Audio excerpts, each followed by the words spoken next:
¿Estás grabando, Luis? ¿Mm? Quizás empezaste a grabar. O- ¿En qué punto de la mano? Ah, ya. Hola.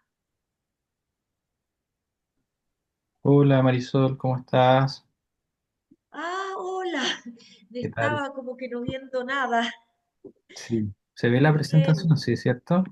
Sí, la presentación sí, pero arriba no sé, tengo como que no veo. ¿Ok? Tendré que poner aquí. Ahí sí. Sí. Bienvenida, Marisol. Gracias. Aquí desde el mágico Valle de Caleu, Wow. el Centro Movimiento Integrador. Sí, he visto tu trabajo. Maravilloso. Así que felicidades, Desde que felicitaciones. llegué a Suecia, de Suecia hace 4 años, no, 3 años y medio. Ujú.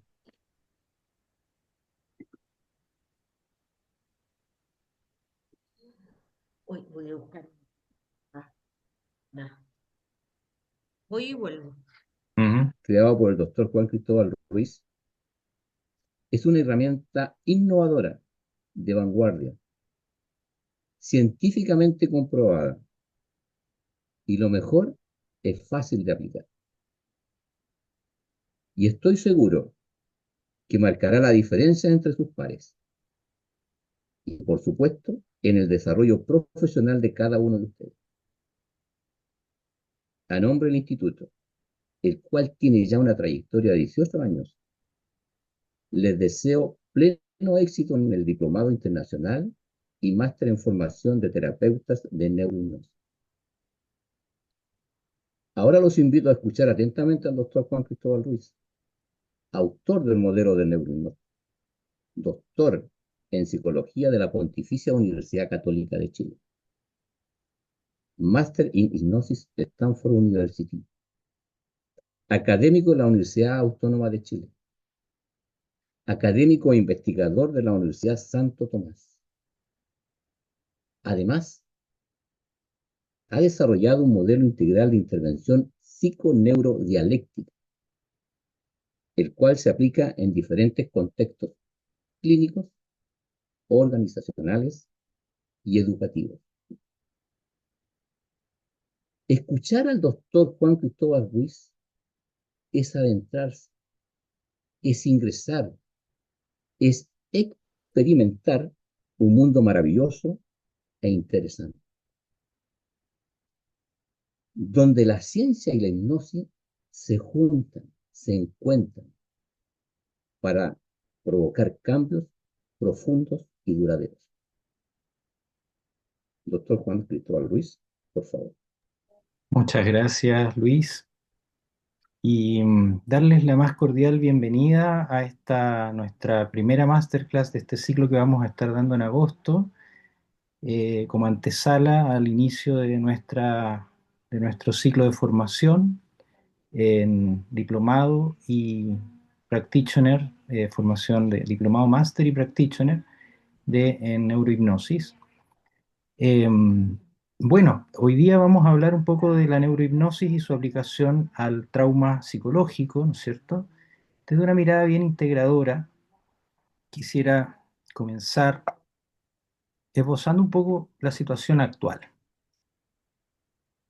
Estamos en un mundo en crisis, un mundo que está muy incierto, ¿no es cierto? Estamos llenos de movimientos sociales, por una parte, ¿no es cierto?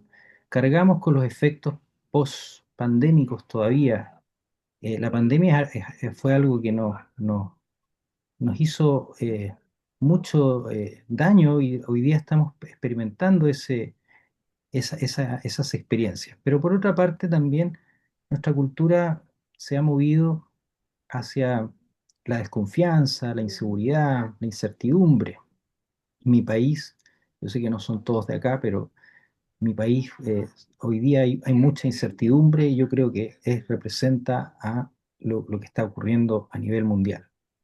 Por otra parte, podemos vislumbrar, ¿no es cierto?, las diferentes formas de cultura que han ido alterando la vida cotidiana, que han ido desestructurando las estructuras fundamentales como la familia, el trabajo incluso, y muchas de los aspectos culturales hoy día generan como una especie de trauma colectivo, ¿ya? Unas experiencias donde hay como una especie de trauma silencioso en este vivir cotidiano que tenemos hoy día en nuestra cultura. Las crisis medioambientales y la crisis de la niñez y de la adolescencia. Hoy día estamos experimentando tal vez fenómenos que son muy sustantivos en lo que es la niñez y la adolescencia. Solo para poner algunos datos sobre la mesa. La cultura que hoy día vivimos es una cultura volátil, incierta, compleja y ambigua. Y en esta buca, que es como la sigla que se le ha dado a nuestra época, ¿no es cierto? Eh, lo que está en cuestión hoy día es el, el equilibrio de la persona humana, el equilibrio del sujeto, ¿no es cierto?, en medio de esta situación, ¿cierto? Volátil, compleja, incierta y ambigua, ¿cierto? Es una cultura que nos obliga a hacernos conscientes de que probablemente la configuración que está tomando nuestra cultura nos afecta y nos afecta profundamente. Solo por dar algunas cifras, en mi país, Chile, niños y jóvenes de entre 10 a 19 años presentan la mayor alza de atenciones en salud mental. Imagínense que en los tramos de 15 a 19 años ha aumentado un 84% los fenómenos de salud mental. Y en todos los tramos más o menos estamos hablando de sobre el 40%. En promedio, 42% de aumento de situaciones de salud mental.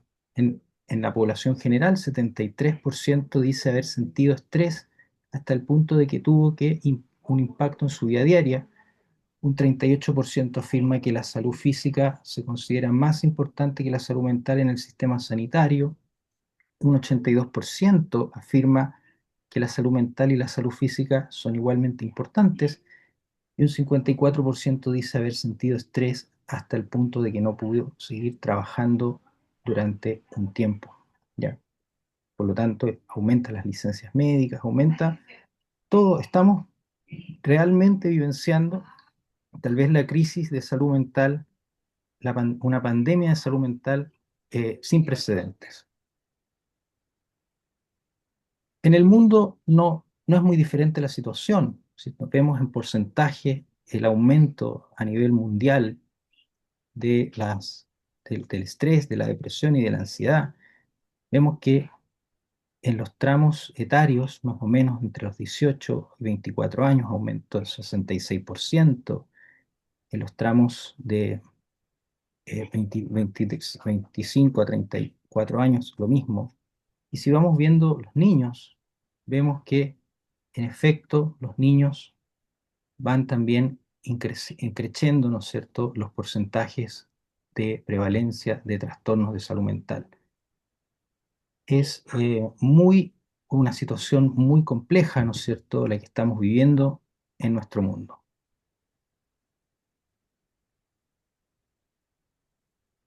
La salud mental de niños y adolescentes ciertamente está en declive, afectando el bienestar.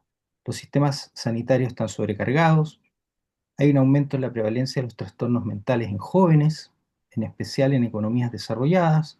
La pandemia y los cambios sociales han exacerbado la ansiedad y el estrés escolar, el aislamiento, el uso excesivo de tecnologías, redes sociales, todavía no estudiado, pero se puede percibir que impactan sobre problemas de salud mental.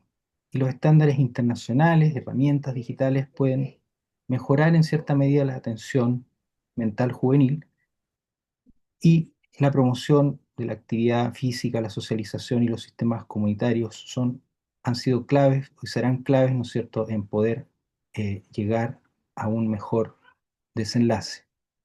Pero el problema real es un poco la metáfora de la época, ¿ya? Y yo le he puesto un nombre a esta metáfora, la metáfora de la desconexión, ¿ya? Una de las realidades más eh,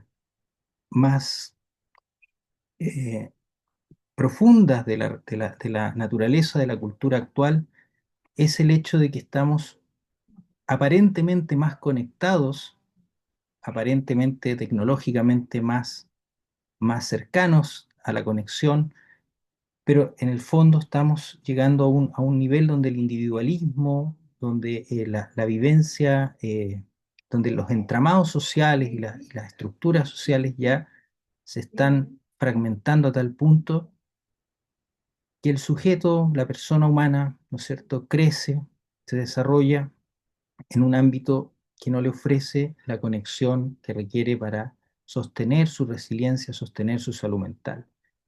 Y en este sentido, el desafío de la terapia hoy día, cuando yo estudié para ser terapeuta hace 20, 25 años ya, la preocupación no era tan colectiva, tan social, ¿ya? Uno se preocupaba de estudiar los fenómenos más individuales, intrapsíquicos, más entender la narrativa, la historia de una vida, la trayectoria de una vida que tenía estos padecimientos.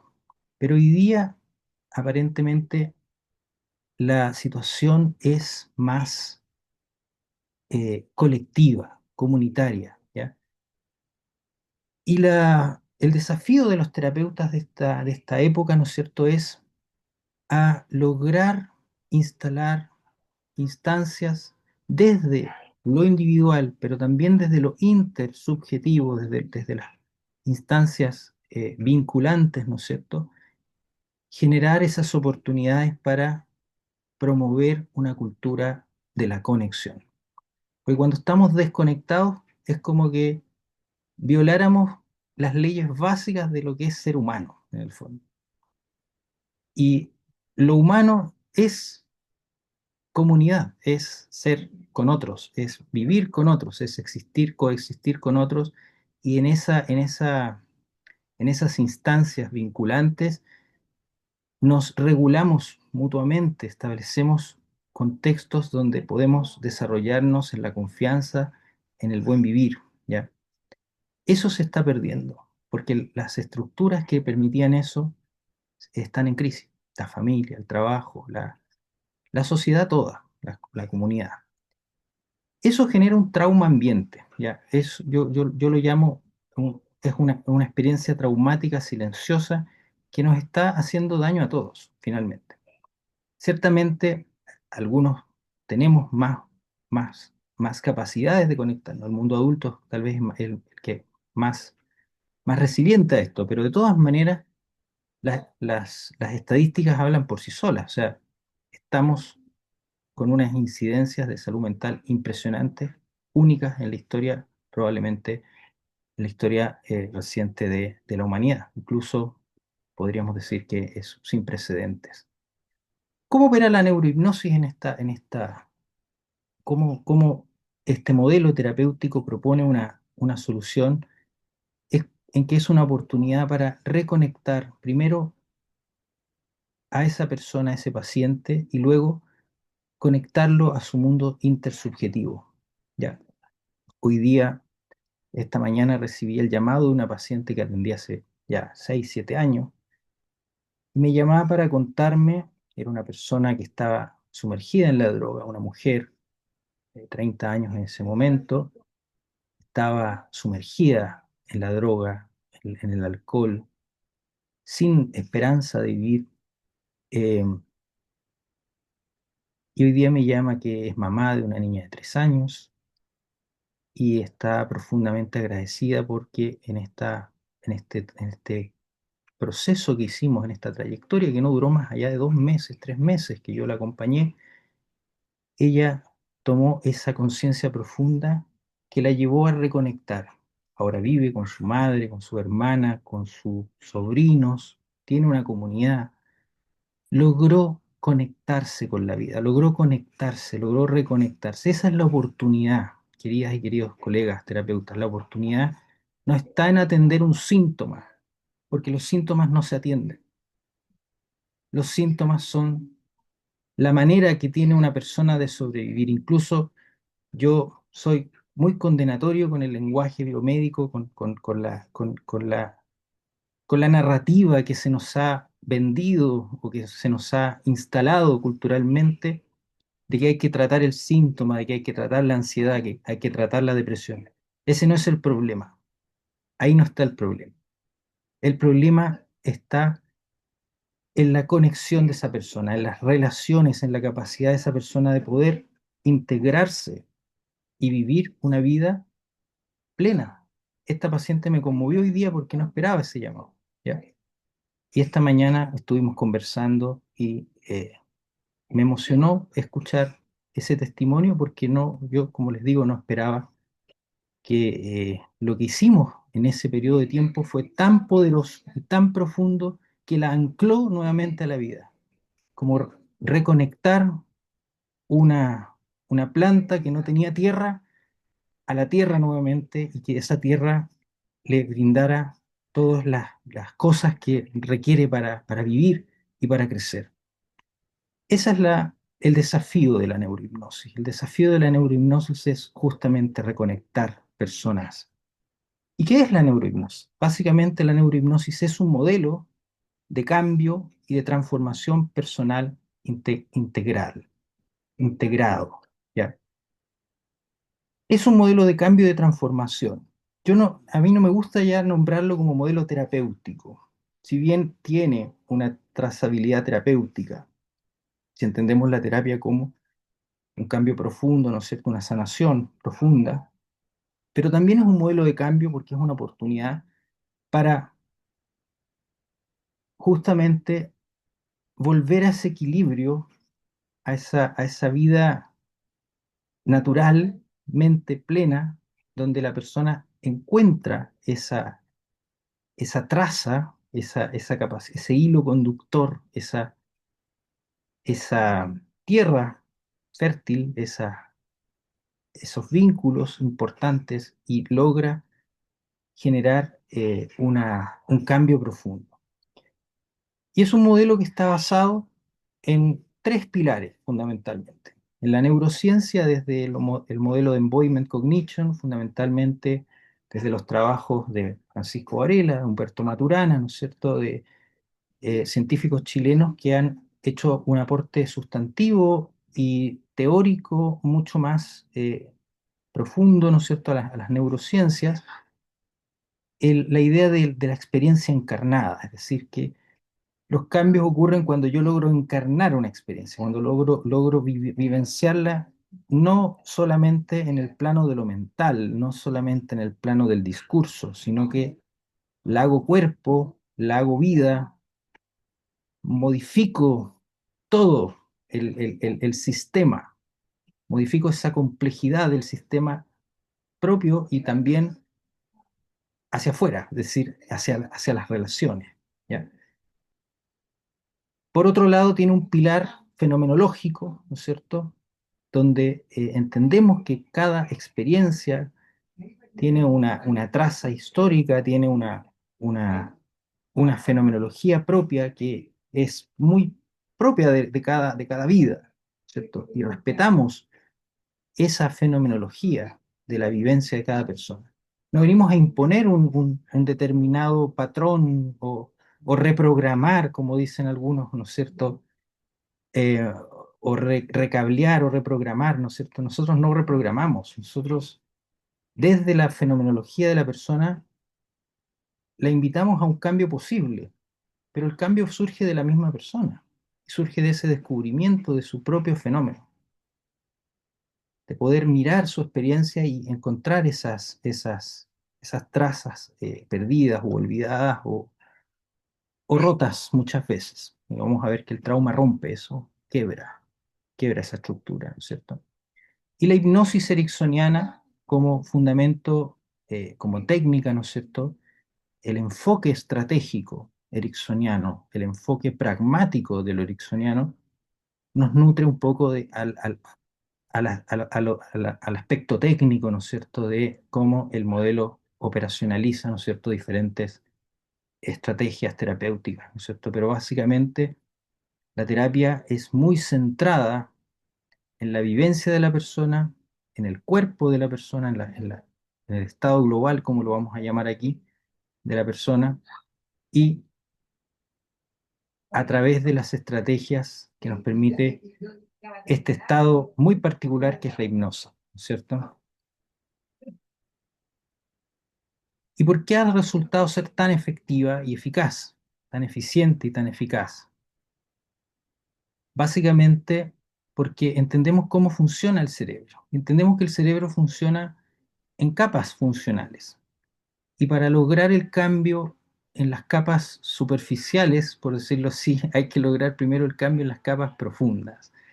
Y ahí es donde la hipnosis, la neurohipnosis, como modelo de cambio, modelo terapéutico, modelo de transformación, va a instalar los cambios en los niveles más profundos de la integración neurofisiológica, por decirlo así, neuropsicofisiológica. Y los niveles más profundos de estas capas funcionales, ¿no es cierto?, tienen que ver con la acción, con las cosas que uno hace, ¿ya? Mucho más profundo lo que uno hace que lo que uno dice. Muchas veces lo que uno dice no se condice con lo que uno hace. Entonces, la mayor parte de los modelos terapéuticos, psicoterapéuticos, ¿no es cierto? Y una de mis principales críticas a la psicoterapia moderna, ¿no es cierto?, es que ha perdido el norte y se ha transformado en discurso. Y cuando uno hace las cosas en el nivel discursivo, en los procesos narrativos o subjetivos, esos cambios no son profundos. Finalmente se transforman en redes de narrativas que permiten, que generan como un escudo, pero no dejan entrar a los niveles más profundos. Entonces nosotros partimos trabajando desde los procesos automatizados, es decir, desde lo más corporal, corporizado, de la estructura del problema, ¿no es cierto?, del complejo que estamos atendiendo, ¿no es cierto?, de la persona, que se refleja en sus acciones automáticas, en sus actividades corporales y de comportamiento automático, ¿no es cierto?, los pilotos más automáticos. Eso nos lleva inmediatamente al punto medio donde tienen que ocurrir los cambios profundos, ¿no es cierto?, que es la encarnación. Muchos lo llaman emociones, ¿no es cierto? Ahí aparecen todos los aspectos viscerales, los aspectos emocionales, cómo yo marco esa experiencia en términos emotivos, afectivos. Y finalmente el cambio se traduce en lo que yo puedo decir y lo que puedo ser consciente. Si yo parto con una terapia conscientocéntrica, no voy a llegar a estos niveles más profundos que son inconscientes. ¿Ya? Son niveles que están fuera del alcance de esta conciencia que nosotros vivimos en estos tres espacios al mismo tiempo. Vivimos en un espacio donde estamos conscientes, en esta clase usted me está escuchando, está prestándome atención, está ejerciendo sus funciones conscientes.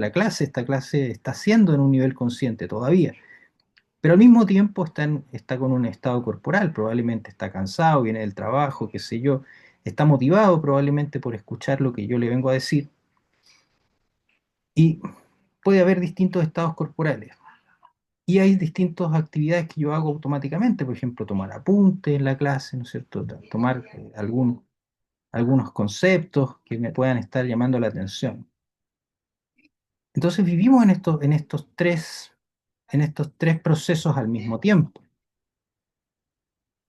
Por eso la neurohipnosis va a buscar reestructurar, remover, hacer temblar, no sé, ahora que están de moda los terremotos, no sé, generar como un terremoto psíquico, por decirlo así, un cambio, movilizar este sistema, moverlo, pero desde la completud del sistema, es decir, desde el estado global, para poder lograr la integración. Y la integración se da justamente en estas tres capas, en ese orden.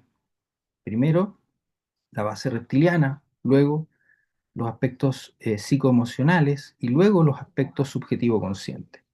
Si yo hago al revés la pega, el trabajo probablemente no voy a llegar a las capas más profundas, ¿ya? Que es el problema de los modelos psicoterapéuticos actuales. Hablemos un poco del trauma. ¿Qué es el trauma? El trauma viene de una palabra griega. Trauma es una palabra griega, ¿no es cierto?, que significa herida, tiene un compuesto del verbo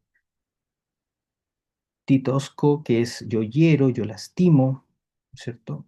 Y está asociada a una raíz indoeuropea, ¿cierto? Tera, que es moler, frotar, finalmente es como triturar, ¿ya? Estos dos, estas dos metáforas son bien profundas para entender el trauma en términos lingüísticos.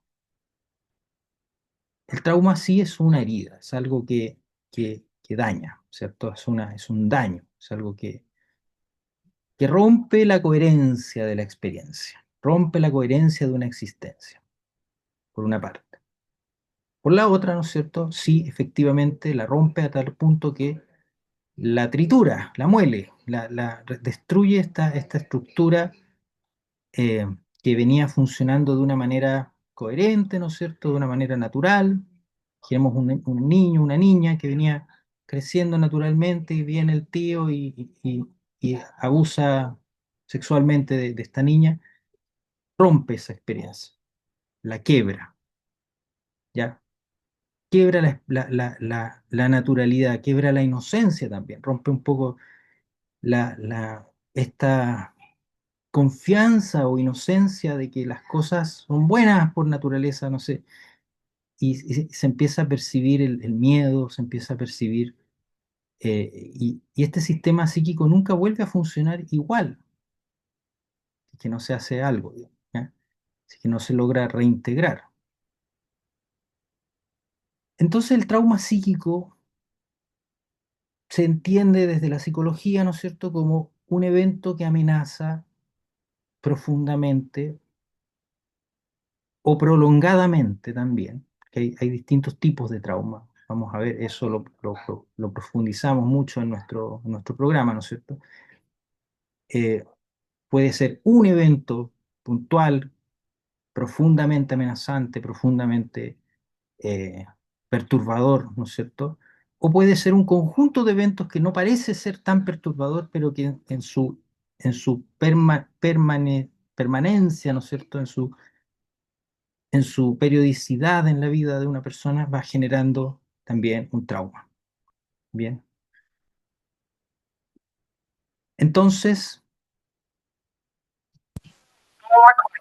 la consecuencia de esto es que ese evento desestructura la estructura y la vivencia de esa persona, generando una especie de retraimiento, ¿ya?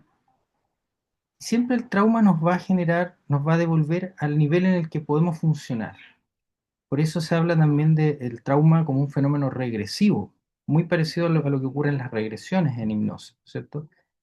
Yo iba bien, iba avanzando súper bien, pero de repente me pasa esto, entonces me repliego en el nivel anterior o en en la etapa en la etapa evolutiva anterior.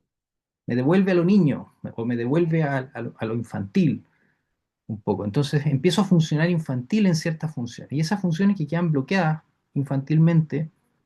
Yo he atendido pacientes de 40 años que siguen, que se desarrollan todo lo cognitivo, este cerebro neocortical avanza súper bien, pero en el emocionar, en la manera de relacionarse, en la manera de vincularse, son niños de 8 años.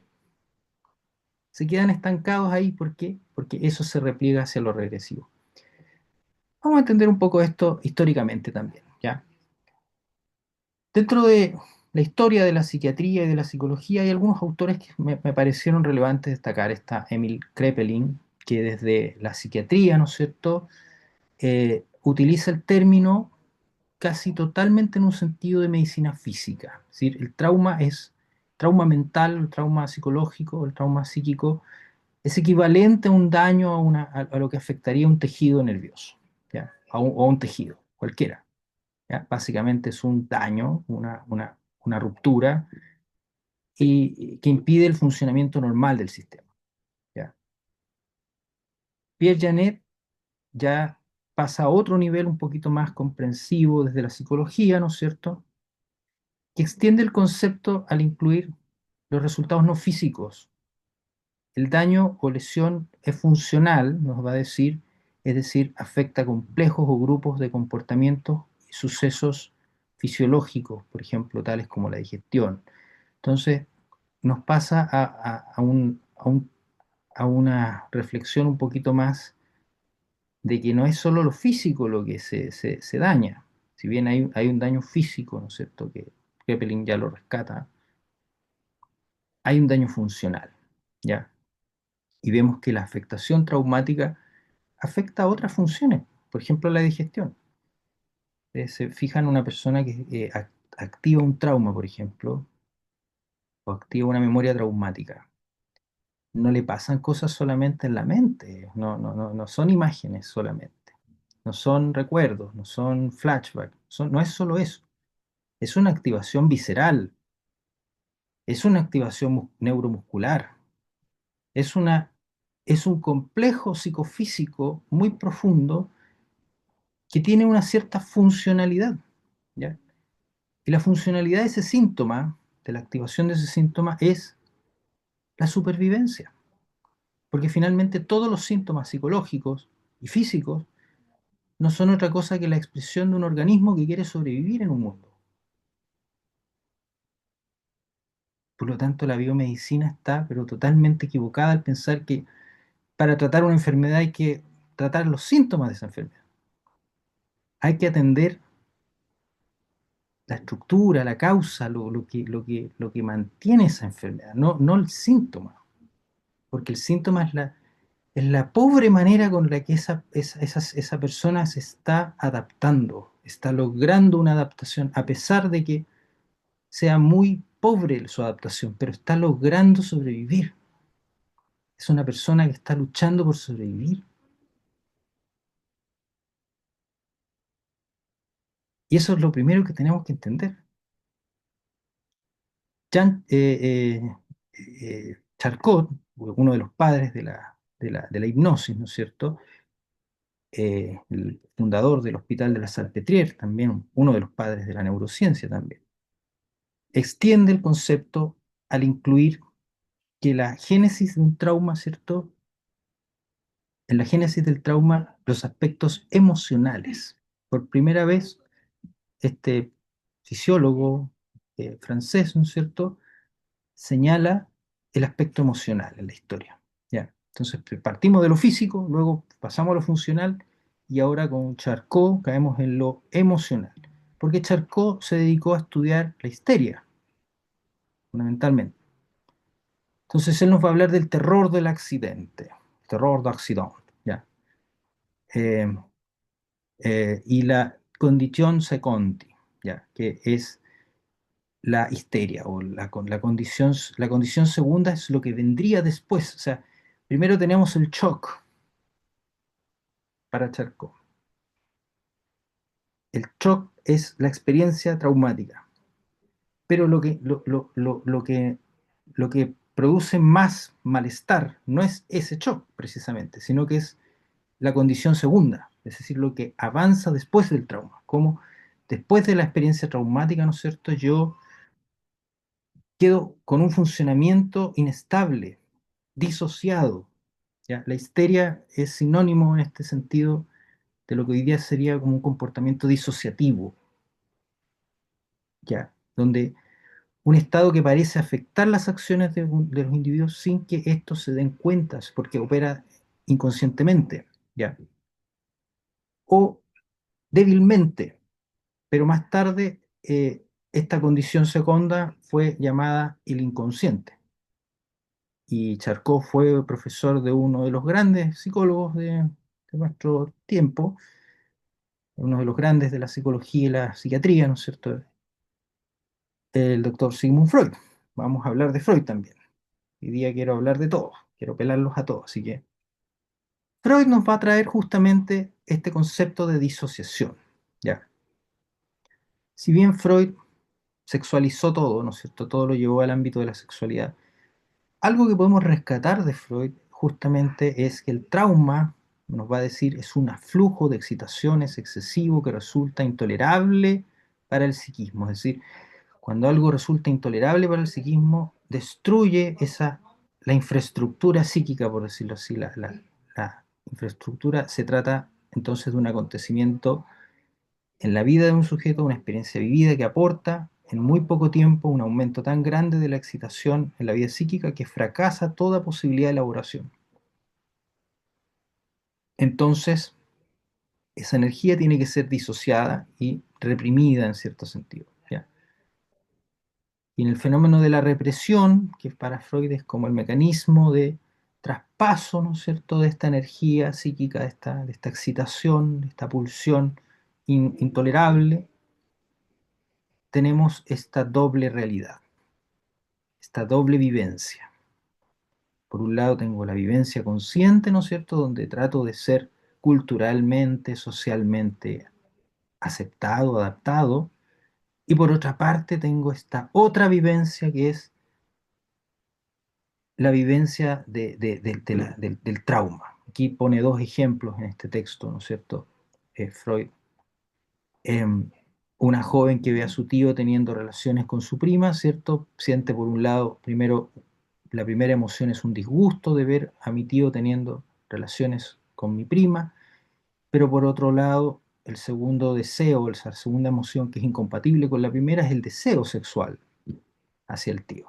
Eso es de Freud, no es mío, ojo, yo no estoy afirmando eso. Ya.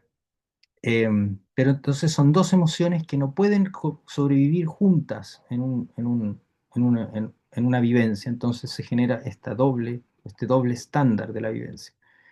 ¿Ya? Muy sexualizados los ejemplos de Freud, por cierto. Una mujer siente atracción por su marido, por el marido de su difunta hermana, ¿no es cierto? Por un lado está la emoción de la decencia, el respeto por la difunta, ¿no es cierto? Y por otro lado está el deseo sexual por el marido viudo de mi hermana, digamos. Esas dos condiciones no son compatibles, entonces lo que hace este mecanismo es reprimir una de ellas y quedarse con la socialmente aceptable o con la, con la visión más adaptativa social, ¿no es cierto? Y se reprime la segunda pulsión.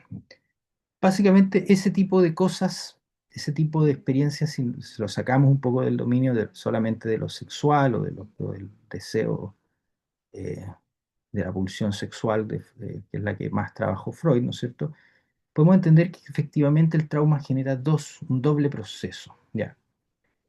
Donde efectivamente habría una disociación de los distintos procesos. Yo lo interpreto de otra manera, digamos.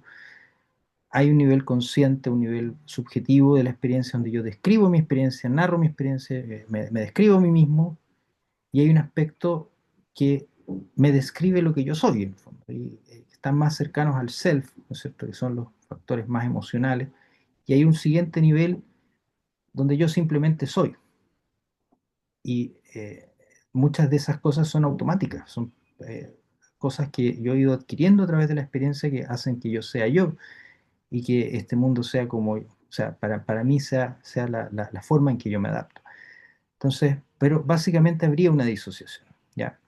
Tenía que citar a Freud. Después vendría una vuelta al cuerpo desde la teoría de Reich, ¿no es cierto? También es un poco sexual, pero menos que Freud, que tiene que ver de aquí yo rescato mucho el ámbito de, todo esto es una descripción histórica, ojo, no es lo que hoy día se sabe, ya vamos a llegar allá, ¿ya? Pero es importante leer la historia, ¿ya? Porque la historia nos va dando algunos conceptos y la trazabilidad de las ideas que pueden emerger tienen que tener una traza histórica. Entonces, la imposibilidad de demostrar el niño o el adolescente va generando adultos traumatizados. Básicamente, la manifestación, lo que dice Reich, ¿no es cierto?, es la manifestación común, es un orgasmo incompleto desde la cultura patriarcal, ¿ya? Se genera como un trauma psicosocial, por decirlo así, que obliga a esta estructura psíquica a formar una coraza muscular, una coraza o coraza del carácter, como lo va a decir Rice, ¿no es cierto? Y, y a estancar esta energía psíquica, ¿ya? La idea de coraza es muy interesante porque efectivamente cuando hay una experiencia traumática o postraumática, se forma una especie de acorazamiento, una forma corporal de respuesta, ¿ya? No necesariamente solamente por el tema de la pulsión sexual, nuevamente, sino por cualquier emoción, ¿ya? Cualquier emoción, el miedo, la angustia, la ansiedad, ¿no es cierto? Cualquier forma de estrés psíquico va a hacernos replegarnos, a obligar a replegarnos en una coraza física. Imaginemos una situación donde mi jefe o mi jefa me perturba todos los días y me invalida y es de todos los días. ¿Qué va a pasar con esa persona? La espalda de esa persona se va a contraer, los brazos de esa persona. Y Mario Castro, mi alumno sensei, sabe mucho de eso, ¿no es cierto? Desde su Sí, psicokarate. me atrasé un poco, doctor, pero aquí estoy. Muy Gracias. bien, muchas gracias. Muchas gracias.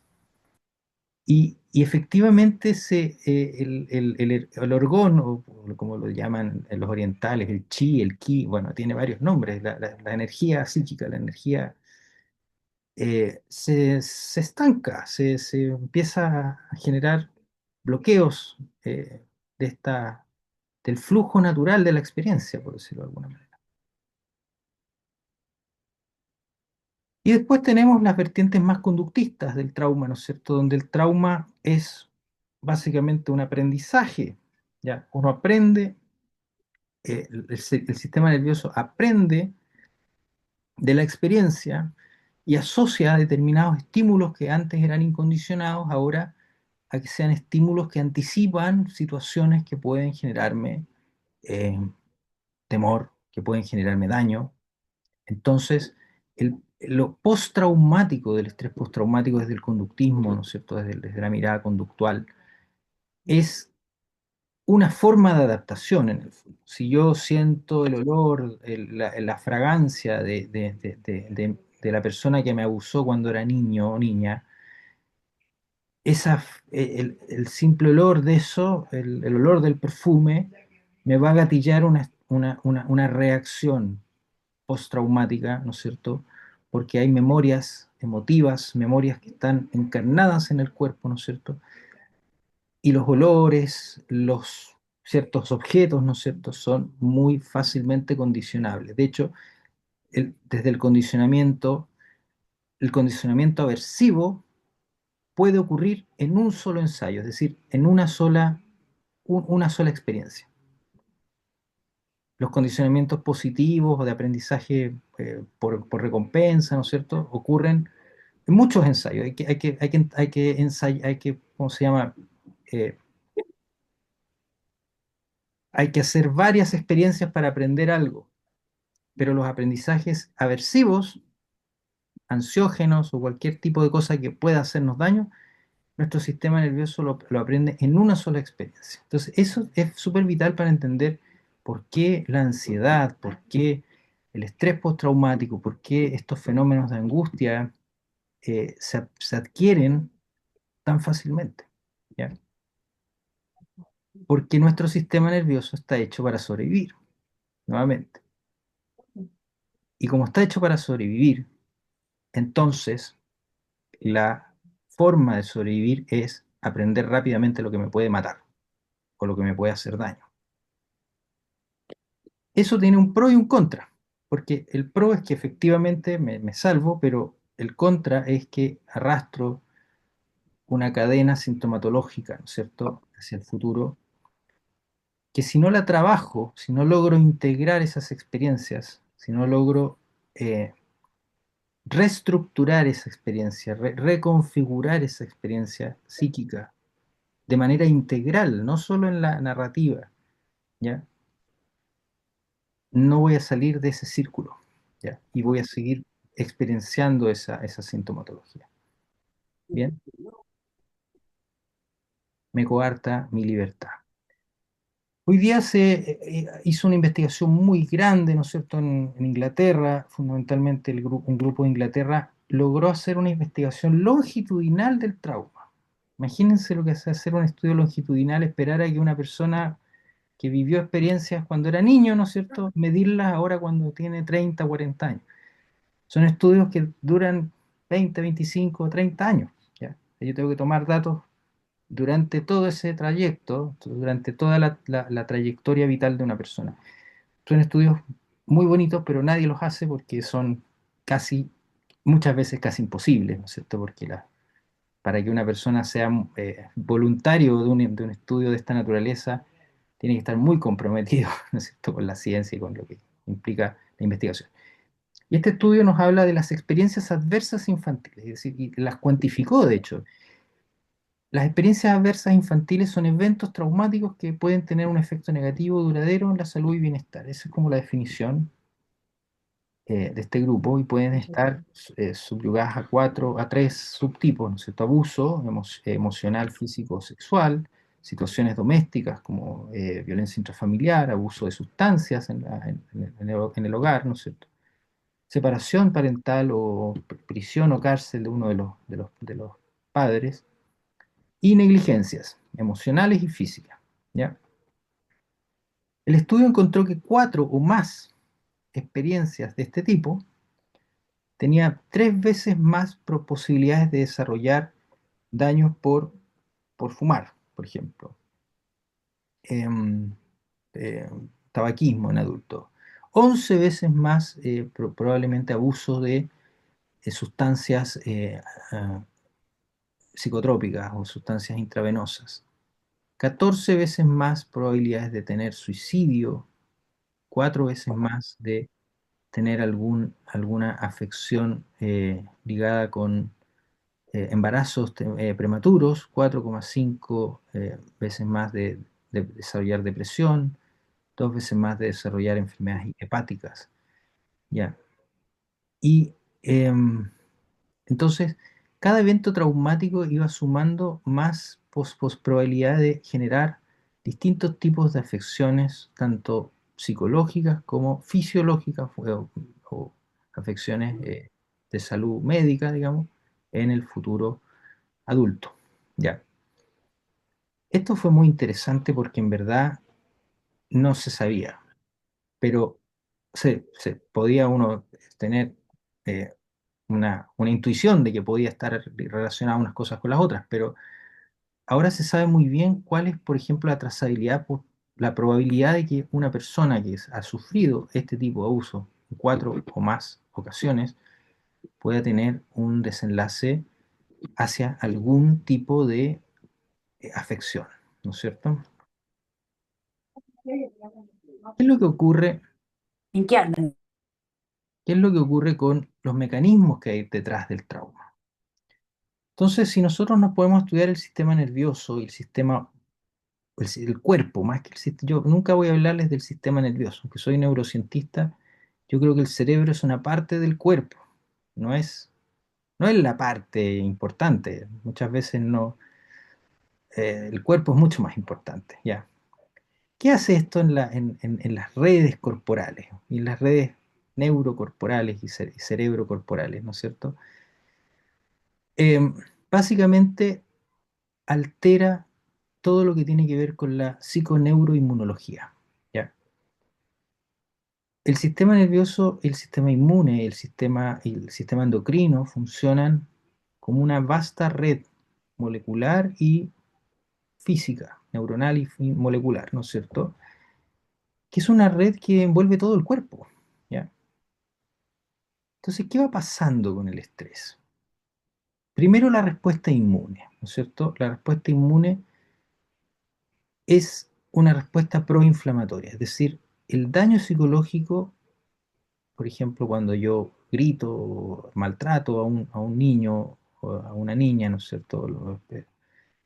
Los padres ejercen violencia o a veces ejercen la autoridad más allá de lo medido, no solo están generando un daño psicológico en ese niño, sino que están generando un proceso proinflamatorio que va a generar señales de alerta temprana, que va a generar una respuesta inmunológica inflamatoria. Y ustedes saben que la inflamación corporal está relacionada con muchos de los trastornos psicológicos, la ansiedad, la depresión, el estrés, ¿ya? Todas las cosas que veíamos que aumentaban en las estadísticas al comienzo de la clase, ¿no es cierto? Tiene una explicación directa desde aquí, porque el daño psicológico no altera solo los aspectos relacionales del niño, sino que afecta se corporiza. ¿Cómo se corporiza? A través de la inflamación. Y hay moléculas muy claras que se abren y se cierran. Los factores eh, de las inmunoglobulinas, hay ciertas estructuras, y el cortisol. Y el cortisol. Cortisol es muy importante. ¿Ya? Trauma psicológico puede ocurrir en un contexto físico o solamente de agresión verbal.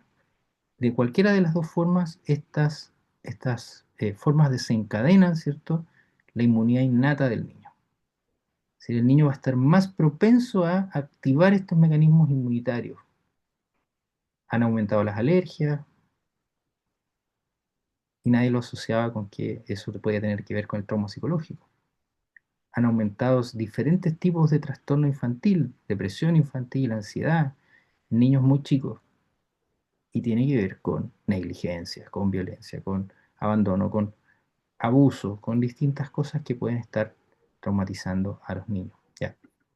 Pero lo más importante yo creo que tiene que ver con cómo se desarrolla este sistema nervioso. Y aquí viene la importancia del cortisol. El cortisol es una molécula que activa los mecanismos de estrés.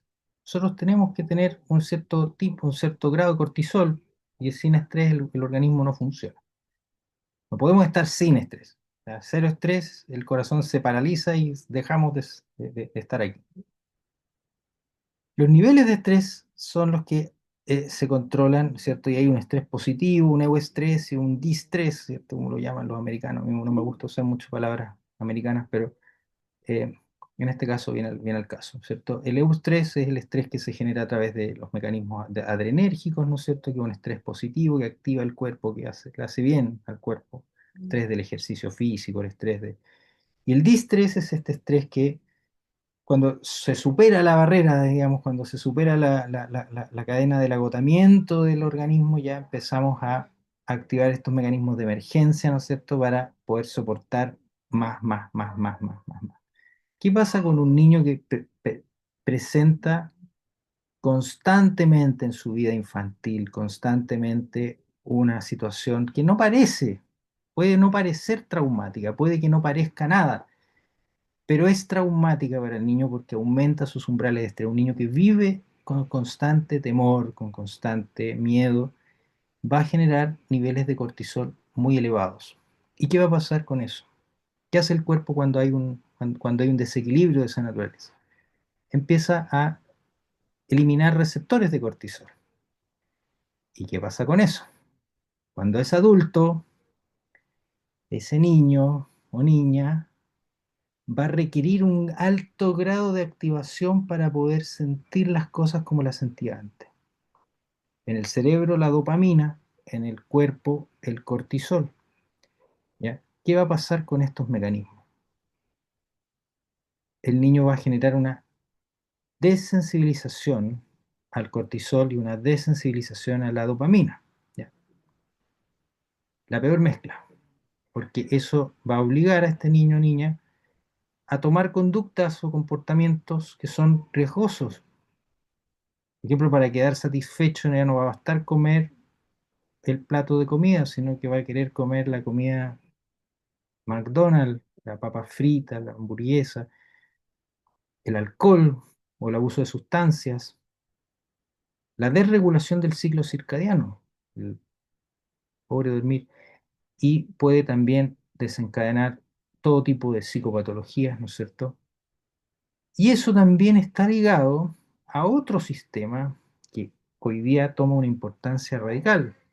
¿Ya? Yo tengo un colega, amigo Ismael Palacios, que escribió recientemente un libro de esto la disbiosis, que es en nuestro cuarto cerebro, por decirlo así de alguna manera, que es el sistema gastrointestinal, donde habitan ciertas bacterias. Esas bacterias que antes no se sabía qué hacían, o sea, se sabía que estaban ahí, pero no se sabía para qué diablos servían, ¿no es cierto? Hoy día se sabe que regulan no solo la digestión, como se pensaba antaño, ¿no es cierto?, sino que regulan los estados mentales también, regulan diferentes fenómenos. Y cuando hay un exceso de cortisol, eso genera un ambiente ácido en el estómago que va a matar muchos tipos de bacterias que mantienen un equilibrio, ¿no es cierto? No solo, insisto, no solo digestivo, sino que también influyen en lo mental. Recientemente con mi alumno de pregrado, Ignacio Jaramillo, hicimos una investigación a nivel de todo Chile. Había justo la oportunidad de que le midieron la microbiota a mucha gente en Chile y de todas las regiones.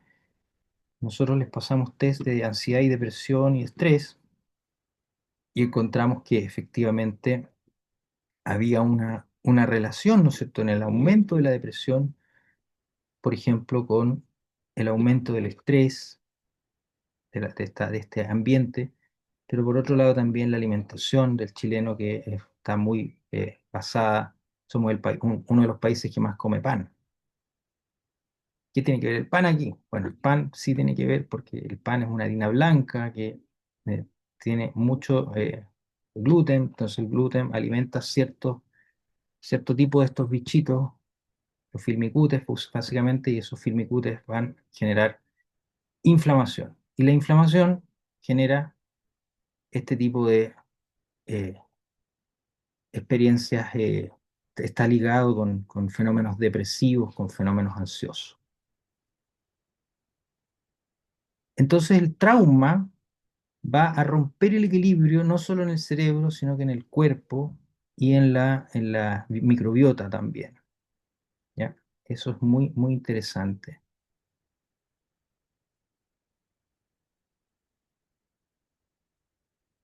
Como dice ahí, es posible que el estrés en la vida temprana pueda influir en la composición de la microbiota y la microbiota viene a ser como casi como una huella digital, corporal, de cómo es mi vida psíquica, ¿ya? Y a su vez la disbiosis intestinal puede influir a través de la función cerebral, ¿no es cierto?, a través de la estimulación del nervio vago a otros efectos metabólicos, ¿ya?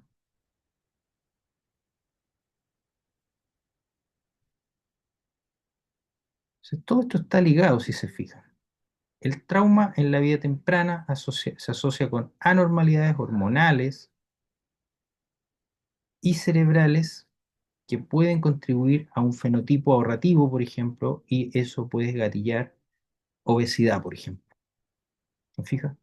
O sea, a través de estos mecanismos, ¿no es cierto?, se pueden envolver otros mecanismos que pueden llevarme a diferentes fenotipos, obesos o fenotipos que pueden tener que ver con eh, depresivos, fenotipos ansiosos.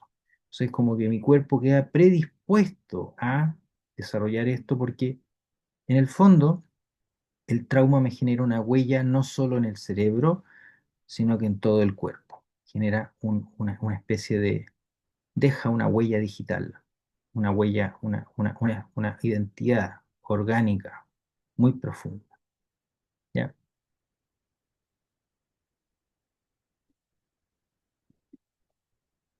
Entonces, vamos a ir a las herramientas del tratamiento con neurohipnosis. Pero antes de ir a las herramientas, quisiera hablarles de nuestra formación brevemente. Estamos por comenzar ahora el 4 de septiembre. Todos los jueves van a ser las clases y prácticos. Vamos a hacer cada 15 días una clase conmigo, cada 15 días un práctico con otros profesores del modelo, ¿no es cierto? La metodología es teórico-práctica. Estaba fundamentada en cuatro elementos: talleres prácticos, plataforma educativa, una plataforma donde vas siguiendo semanalmente con materiales de lectura, materiales en video, materiales prácticos también, y se va evaluando el avance a través de esta plataforma. las masterclass en vivo conmigo cada 15 días, ¿no es cierto? Y talleres de autocuidado del terapeuta que son también muy importantes. Para nosotros formar terapeutas también es formar la integralidad de la persona, del terapeuta. Esta formación dura 10 meses, ¿ya? Son 35 semanas e incluye también supervisiones clínicas, ¿ya? Nuestro equipo está formado por excelentes docentes y profesores, ¿ya? Y ahora con nuestro director ejecutivo, que va a ser la persona que clave aquí en la ejecución de este diplomado, que se integra recientemente Luis Salas, ¿no es cierto? Nuestro equipo. Em, Aprovecho de darle la bienvenida. Y los distintos ciclos formativos tienen distintas certificaciones. Hasta el año pasado estábamos entregando doble certificación, el certificado de Practitioner, el diplomado, que es la primera certificación conducente a un diplomado, son los primeros 4 cursos. Los siguientes 4 cursos son conducentes a la certificación terapéutica y los últimos cursos, que son de especialización avanzada, son conducentes al máster en neurohipnosis. Es decir, fusionamos el máster con el programa de Practitioner para justamente hacerlo más eficiente. Y después después de terminar este año, vamos a hacer máster de especializaciones. ¿Ya? Si se quiere dedicar a tratar adicciones, vamos a profundizar 6 meses en adicciones. ¿Ya? Así lo vamos a hacer más eficiente. Si quiere dedicarse al trauma, vamos a hacer un máster de especialización en trauma, 6 meses. ¿Ya? Y ahí con pacientes de trauma vamos a ver. Lo más bonito de este diplomado es que vemos casos en vivo y vemos casos también en video, que los tenemos ahí en nuestra videoteca, y es muy, muy interesante. Pero la mejor noticia es el valor de esta formación. El valor que nosotros hemos mantenido durante años ha sido 1,5 millones de pesos, pero este año, por celebración de nuestros 18 años como Instituto de Neurohipnosis, hemos decidido bajar al 50% el arancel del diplomado, siendo una matrícula de 100.000 pesos o $100, ¿cierto? Y un arancel de 750.000 pesos o $750. Y esto, si se divide en 10 cuotas, las 10 cuotas tendrían un 35% de descuento. Es decir, quedarían 10 cuotas de 97.500 pesos o $97,5. ¿Ya? Así que les dejo esta información para dar paso a las herramientas de neurohipnosis para el trauma. Pero que si después quieren contactarse con nosotros, ¿no es cierto?, pueden hacerlo a través de nuestro correo, que es neurohipnosis@gmail.com, o en la página web, que es neurohipnosis.org. ¿Ya? Las herramientas. Antes de entrar en las herramientas, quisiera un poco describir este estado global, ¿ya? De una manera lo más sintética posible. El estado global nosotros lo entendemos como la integración de los distintos procesos. Nuestro sistema nervioso y los sistemas psiconeuroinmunológicos funcionan de manera local y global, ¿ya? Hay procesos que funcionan a nivel local, es decir, modularmente, y procesos que funcionan a nivel global, ¿ya? ¿Cómo funciona esto? Básicamente, los procesos locales se articulan en procesos globales, ¿ya? Y a eso es lo que nosotros llamamos el estado global. Y nuestro estado global, que es nuestro estado actual, el estado de nuestro organismo, interactúa a la vez con 3 medios diferentes. Con el medio externo, es decir, la luz que yo tengo frente a mi pantalla, ¿no es cierto? Son aspectos del medio externo, ¿ya? La mesa que estoy tocando con las manos, ¿no es cierto? El aire que respiro, ¿no es cierto? Y los olores, los sabores, todo eso, medio externo. Medio interno, todas las cosas que van pasando adentro de mi organismo, en el mismo estado global. Y hay un tercer medio, que es el medio subjetivo, que esta es una distinción que hizo mi profesor Santibáñez y que la tomamos para el modelo, ¿no es cierto? Que tiene que ver justamente con que lo subjetivo es diferente a lo externo. Lo externo es la luz que está en la pantalla. Lo subjetivo es lo que usted lee en la pantalla.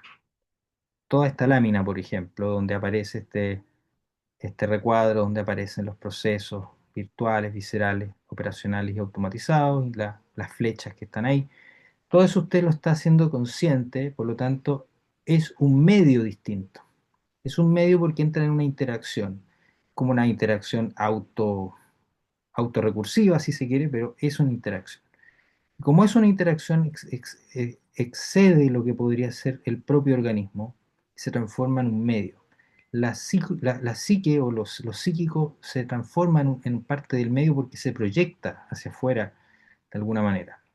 Usted está escuchando mis palabras, pero yo emito sonidos. Las palabras son generadas en su medio subjetivo. ¿Ya? Em, entonces, hay distintos tipos de procesos, viscerales, virtuales. Los viscerales son los procesos del cuerpo orgánico, ¿no es cierto? Los procesos operacionales son los movimientos corporales, mi capacidad de poder moverme y moverme con intención. Lo virtual tiene que ver con todo el flujo de pensamiento, el flujo de lenguaje interno, la conciencia, ¿no es cierto? Los procesos conscientes, y los automatizados son todas las cosas que ocurren sin mi mediación. Entonces, todo este tipo de procesos se configuran en distintos estados globales. Cada experiencia tiene un determinado estado de ser mío, ¿ya? La hipnosis también es un estado global. ¿Qué tipo de estado global es la hipnosis? Básicamente yo lo he llamado un estado global naive, ¿ya? ¿Por qué naive? Porque es un estado global que me llama lo regresivo, ¿ya? Donde esta infraestructura de la experiencia adulta, ¿no es cierto? O madura, se rompe, se borran ahí puse unas gomitas que se borran las flechas intermedias entre los procesos y queda un proceso desestructurado, por decirlo así, una especie de, de posibilidad de movilizar todos estos procesos, y es un tipo de estado regresivo, ¿ya? ¿Por qué es regresivo? Porque me devuelve a, a lo niño, por eso pueden aparecer imágenes, fantasías que pueden ser muy, muy lejanas a la realidad y aparecen en la hipnosis. Como en el sueño también pasa lo mismo un poco, ¿no es cierto? La experiencia onírica tiene también una estructura similar. La potencialidad que tiene la hipnosis, ¿no es cierto? Que es diferente del sueño, diferente de otros estados, es que aquí yo puedo movilizar estos procesos porque es una experiencia dialéctica. Es decir, hay un otro, hay un terapeuta y un paciente, hay la posibilidad de que yo puedo mover a este cerebro niño. Y la otra cuestión también interesante de entender así la hipnosis es que es un estado donde se aumenta o se potencia la neuroplasticidad de este cerebro. ¿Por qué? Porque yo al bajarle el volumen o borrar estas asociaciones previas, estos estados globales en vigilia, donde yo tengo una determinada forma para responder a ciertas experiencias, elimino esas formas, entonces el cerebro puede generar nuevas redes neuronales. ¿Ya? Y eso se ha evidenciado. Yo les puedo mostrar evidencia de todo lo que estoy diciendo. ¿Ya? Evidencia desde estudios con resonancia magnética funcional, estudios con electroencefalografía, estudios con las mejores técnicas de los últimos tiempos, donde se demuestra que el cerebro efectivamente queda en un estado donde es capaz de aprender cosas nuevas. Por eso vuelve a lo niño, ¿ya? Como volver a ser niño. ¿Bien? Volver a un cerebro juvenil. El modelo general para atender el trauma desde nuestra perspectiva tiene cuatro momentos, o una estructura de cuatro momentos. El primer momento es la catarsis, ¿cierto? Que tiene que ver con yo para trabajar el trauma, debo eh, sumergirme y activar el trauma, ¿ya? Y eso no es retraumatizante. Muchos dirían, ah, eso podría ser retraumatizante. Mentira. ¿Ya? Al activar el trauma, yo puedo influir en la estructura global del trauma. Si yo no lo activo, no tengo forma, lo sigo negando, ¿no? Sigo evitando la situación. Entonces, voy a seguir con la sintomatología silenciosa. Si yo lo activo, tengo la posibilidad de trabajarlo. ¿Cómo lo activo? A través de regresiones o a través de realidades virtuales en hipnosis, donde yo desbloqueo la emoción. Entonces, cuando yo tengo desbloqueada la emoción del trauma, puedo empezar a trabajar ya sobre el trauma. Que se hace inmediatamente después de activar, porque si yo activo y no hago nada, ahí puedo retraumatizar efectivamente. Pero si yo activo y reestructuro inmediatamente después, tengo una forma para poder trabajar el trauma. Entonces, si el trauma en la niñez es, suponte, un abuso, donde la sensación es sentirme desolado o abandonado, yo puedo poner un adulto o puedo poner al mismo adulto que vaya a buscar al niño, ¿no es cierto? Y eso se llama abreación, que es la sanación del evento traumático. Si el evento traumático es el niño, ¿no es cierto? Si el niño tiene un trauma estructural, por ejemplo, con la familia, imaginemos un niño que fue sistemáticamente negligenciado por su madre, o sistemáticamente, hubo una ausencia completa del padre. ¿Ya? Eso requeriría de sanación del niño interior, ¿no es cierto? Que básicamente es sanar todas esas experiencias en una sola experiencia significativa que permite reestructurar, ¿cierto?, el trauma. Pero lo primero es activar, catarsis. Después viene la reestructuración. Para Freud la catarsis era sinónimo de sanación. Él lograba la catarsis y decía, ah, esta persona ya está bien. No, aquí a nosotros no nos basta con la catarsis, porque la catarsis nos puede tirar para cualquier otro lado, puede generar un nuevo trauma. ¿Ya? Si nos quedamos solo con la catarsis, no hacemos nada. ¿Ya? Reestructuración. Entonces, la reestructuración viene dada de la metáfora o del problema muy particular que tiene esa persona. ¿Ya? Tenemos que entender esa estructura de la experiencia, ¿no es cierto?, para poder reestructurarla, para brindarle una reestructura.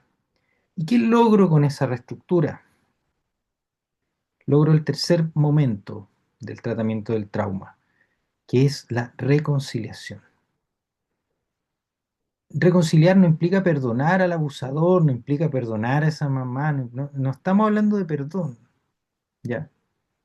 Reconciliación implica volver de la disociación a reasociar, o sea, volver a eh, poder reconciliarme con la situación, con las personas que estaban relacionadas y con uno mismo, nos permite dar el paso al cuarto momento o de la terapia, que es la integración. ¿Ya? Yo solo logro sanar un trauma cuando logro integrarlo nuevamente a la experiencia, integrarlo a mis significados vitales, integrarlo a mis recursos y logro eh, poder vivir con esa experiencia transparente. O sea, no guardándomela así como que es una zona prohibida para mí, ¿no es cierto? Entrar en esos temas o no se habla de eso porque no, no se habla del papá. Fíjate, eso bloquea la posibilidad de sanar. Pero para sanar hay que abrir y luego integrar, pasando por estos dos pasos intermedios, que es reestructurar, ¿no es cierto? Revivir, pero con otros recursos, con otras fuentes, con otras posibilidades. Vamos a profundizar brevemente, porque ya estamos en la hora de ir cerrando. Regresiones. Bueno, regresiones son experiencias completas también. Es diferente al recuerdo porque la regresión nos transporta en el tiempo. La regresión hipnótica es una experiencia en el estado global, porque se moviliza todo, incluso la temporalidad de la experiencia. ¿Ya? Si no tengo una imaginería nomás. Hay una distinción entre una regresión y una imaginería, porque la imaginería yo puedo imaginarme que estoy en el pasado, ¿no es cierto? Pero sigo viviéndolo desde estar sentado en la silla, pero en mi presente actual. En la regresión se tiene que movilizar todo. Yo tengo que volver a revivir lo niño, o revivir lo adolescente, o revivir esos momentos particulares de la experiencia, pero revivirlos, ¿ya? Con todo lo que implica el estado global. Las realidades virtuales son justamente muy similares a las regresiones, son experiencias completas, son experiencias globales, pero que no tienen que ver con el recuerdo, sino que son experiencias imaginarias, son experiencias que tú propones el contexto de la experiencia, puede ser una experiencia metafórica. Todo esto nos sirve para poder trabajar el trauma, porque muchas veces hacer una regresión es muy difícil porque el trauma puede estar es una situación muy sensible, entonces puedo ocupar una realidad virtual donde imagino con otros personajes, con otras situaciones, pero reconstruyo la estructura vinculante del trauma, por decirlo así, y estoy trabajándolo metafóricamente. Bien.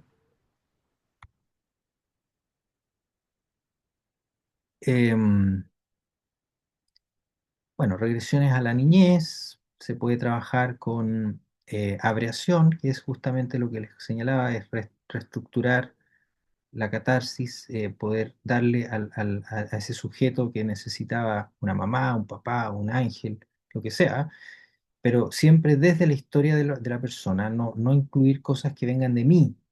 Ya, eso es lo más importante, no meter el rayo violeta o el ángel, el arcángel San Miguel, no sé, si eso no está, no viene de la persona.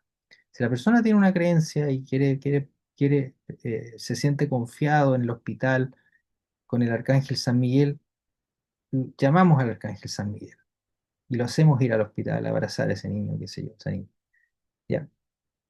Pero si no es así, la persona puede querer estar con su abuelita y el terapeuta le mete al arcángel San Miguel y no tiene nada que ver, ¿ya? No tiene nada que ver con su vida, con la historia. Entonces, la abreación tiene que ser siempre construida desde la historia, desde los significados del paciente. Eso no hay técnicas acá, ¿ya? En la neurohipnosis no hay técnicas, hay un modelo diferente. La hipnosis tradicional, la hipnosis ericksoniana tiene técnicas. Nosotros no trabajamos sobre la base de técnicas, trabajamos sobre un modelo. Y ese modelo, las técnicas surgen y se van construyendo con el paciente. Surgen desde la centralidad del paciente. Esa es la clave, ¿ya? No sé si hay preguntas. Quisiera, no sé si hay alumnos que quieran contar su experiencia en el instituto, en el diplomado, y después damos un espacio para preguntas. Hay harta gente de los Ya, nuestros. profesor,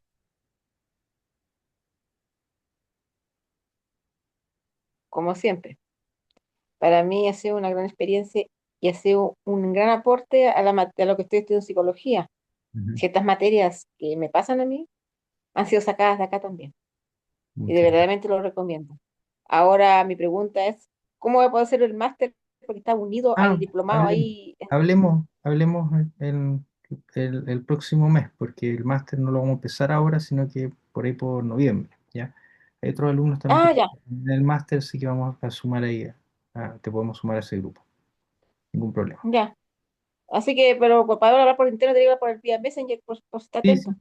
vía Messenger o vía WhatsApp, ¿ya? WhatsApp no, le hablo a usted y no me, Ah, ya, no sé entonces qué le vía pasó, Messenger, no sé qué le hizo al WhatsApp, pero sí, ya no agarra. Le hizo una brujería al Mascata. ya. Muchas gracias, Carolina. No sé si alguien más No, quiere sí. comentar. Sí, quiero, Juan Cristóbal. Hola. Aya, ¿cómo estás? Bien, bien. ¿Y tú cómo estás? Un gusto de estar acá. Un Muchas gusto gracias. de escucharte nuevamente, ya recordar ya cosas, contenidos, materias, en realidad. Una muy buena experiencia, enriquecedora bajo todos los ámbitos. La recomiendo para seguir formándose profesionalmente. La neurohipnosis en realidad reúne muchos aspectos, es como ver contenidos en islas o estancos, pero aquí se unen todos para finalmente provocar la sanación en el ser de la persona. Es una metodología, una terapia integradora que es súper importante hoy día, bajo todos los prismas, todos los puntos de vista, y que finalmente la persona es la que se despierta, ¿no es cierto?, a su sanación.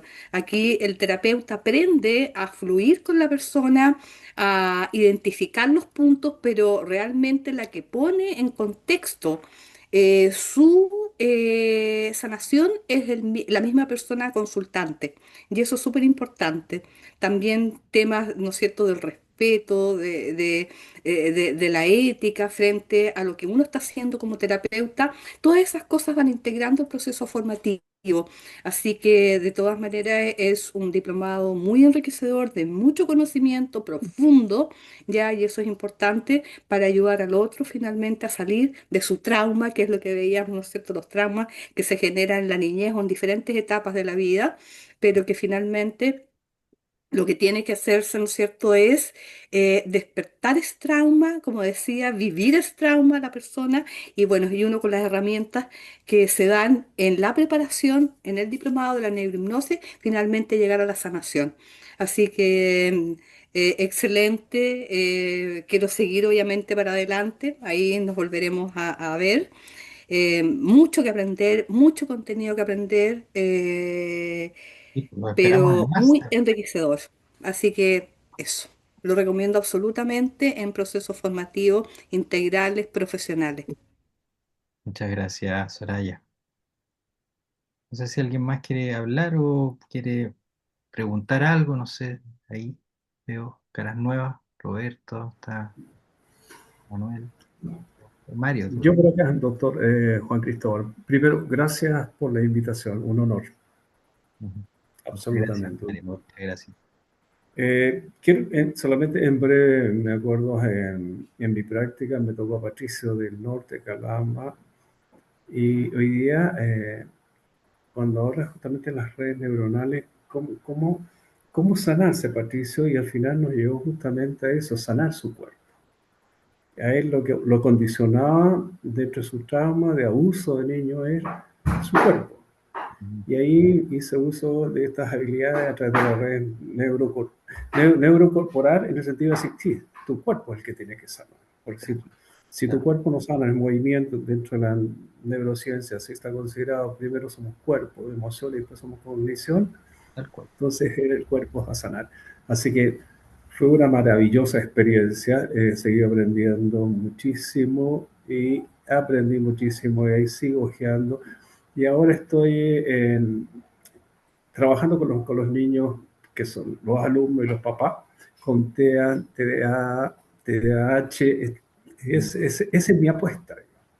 Y cómo vamos Buenísimo. encontrando, estimado doctor, es encontrar, digamos, los traumas de los niños, cómo se relacionan con su madre Mm. en el seno materno, en su placenta, en su nacimiento. Claro. Entonces, es grandioso, así que muy contento. Y voy a seguir aprendiendo, lógicamente, y voy a estar vinculado a todo lo que haga de aquí en adelante. Así que muy gentil, muchas gracias. Gracias, Mario. Gracias, me alegro mucho. No sabía que, me acabo de enterar que Luis es el un director Sí, sí, ejecutivo es de nuestro director Comunicación. ejecutivo Un gran abrazo, que estén ahí de la del mano área con los. administrativa dura del instituto, que es muy Sí, necesario. muy gentil. Muchas gracias. Un abrazo para todos. Muchas gracias, Mario.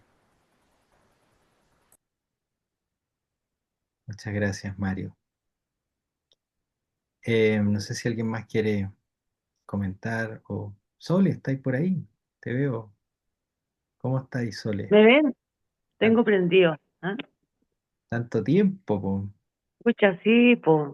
Y eso que Recién me di cuenta en que habías puesto el el link 2018 te formaste. así, claro. Generación Bueno, 2018. yo la experiencia mía extraordinaria con el instituto. Primero hice el diplomado, después hice el magíster, el máster. Ujú. Y bueno, en la consulta yo utilizo mucho el tema del trauma. Es decir, yo me doy al tiro, cara de palo. ¿Ah? Sí, sí. En el porque 98% de los pacientes tienen y, algo de y tengo trauma. tengo una confianza tan grande porque sé inmediatamente que tengo que ir ahí, porque si no voy ahí pierdo mucho tiempo. Sí, sí. Y bueno, y uno se va encontrando que en la medida en que uno le da la confianza al paciente, a mí me tocan muchas mujeres, ¿ah? Mm, Le da la confianza de como intuir de que la persona tiene algo que no ha podido decir o que no ha querido decir, o que si lo ha dicho y no la han visibilizado, como mm, que está retraumatizada, ¿no es cierto? mm, Entonces, al interpretar a la persona, la terapia se hace mucho más corta, mm, mm, mucho más dinámica y mucho más efectiva. Entonces, yo partiendo desde esa base, tengo como buenos resultados con las terapias mm, de trauma, ¿ah? O sea, partiendo por el trauma. claro. Y me siento muy tranquila y muy confiada con eso. ¿M? Ujú. Y bueno, me formé con Juan Cristóbal el año 2019, 8, 19, 18. 18 Y fue antes. después estuvimos en pandemia, vía Mm, Zoom, qué sé yo, mm, y después seguimos. ¿M? mm. Bueno, tú eres del Sí, 2019, Sole. Sí, sí, porque nos tocó el claro, estallido social, claro. me acuerdo. Sí, sí. Así que nada, pues yo pucha, por acá no sabía que estaba en esto, así que no sé si tú vas a dejar por ahí Sí, esta conferencia como, vamos a ir dejando como las para pasarla. conferencias en la página, ya. Revisen la página neurohipnosis.org/diplomado. Y ahí van a ir quedando este ciclo de masterclass. Vamos a hacer otra el próximo miércoles, ya los dejo desde ya invitados, donde vamos a hablar de la neurohipnosis aplicada a la ansiedad, ¿ya? Y así vamos a ir dando otras masterclass para también la finalidad es un poco profundizar y discutir los temas más desde un ámbito metacognitivo, por decirlo así, metaanalítico, ¿sí? Y que ustedes puedan también profundizar y quizá arme un enriquecedor debate. Ya, próximo miércoles a las mismas horas, ya, 8 de la noche. Ahí les vamos a hacer llegar la invitación. Próximo miércoles, el jueves, hoy día fue jueves, la próxima masterclass es el miércoles, pero el curso, el diplomado, son los jueves, ¿ya? El diplomado van a ser todos los jueves, desde septiembre. Así que si están interesados, pueden hablarnos a través de esos medios, ¿no es cierto? Y poder entablar la entrevista para iniciar el proceso de matrícula, ¿no es cierto? Y ahí los estaremos recibiendo también para responderles preguntas sobre la formación, ¿no es cierto? Y que puedan ustedes también darnos a conocer eh, el, su perfil, porque, o sea, sus motivaciones y también el perfil profesional de cada una y cada uno de nuestros alumnos. A nosotros siempre nos gusta conocerlos primero, es un ambiente, se va a integrar una comunidad muy, muy activa de terapeutas y que vamos a estar cada vez más activos, ¿ya? Así que, Werner, te veo por ahí también. Werner, Él me había levantado la mano. sí, por favor.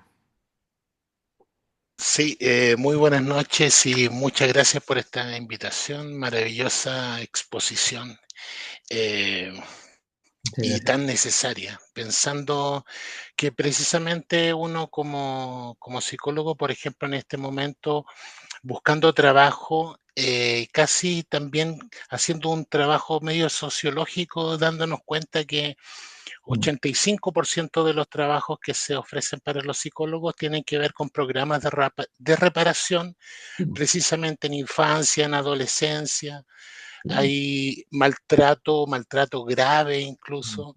mm, Entonces, es vital lo que están mencionando.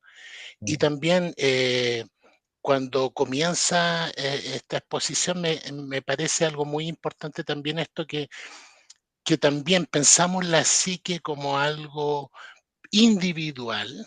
mm, Sin embargo, también es como esta membrana que puede estar condicionada por elementos sociales, y no solamente mis pensamientos son personales. Entonces también en esa subjetividad tenemos que ver qué es lo que ha ido pasando en esta sociedad y la necesidad que tenemos en realidad de abordar esto también dentro de lo individual, pero también en lo colectivo. Entonces, maravilloso esta cofradía de terapeutas enfocados en ayudar a poner ese grano de arena en esta nueva humanidad que esperamos que emerja pronto, o si no, nos Emerger. extinguimos. Si no la hacemos emerger, estamos perdidos.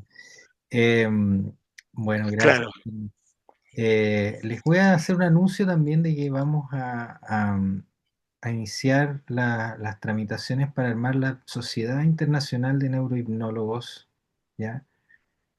Tenemos ya un cuerpo, o sea, ya tenemos una masa crítica, que era lo que yo quería, más o menos debo tener alrededor de unos 1000 practitioners ya dando vueltas por distintos países, en Chile la mayoría, ¿no es cierto? Pero también tenemos en otros países.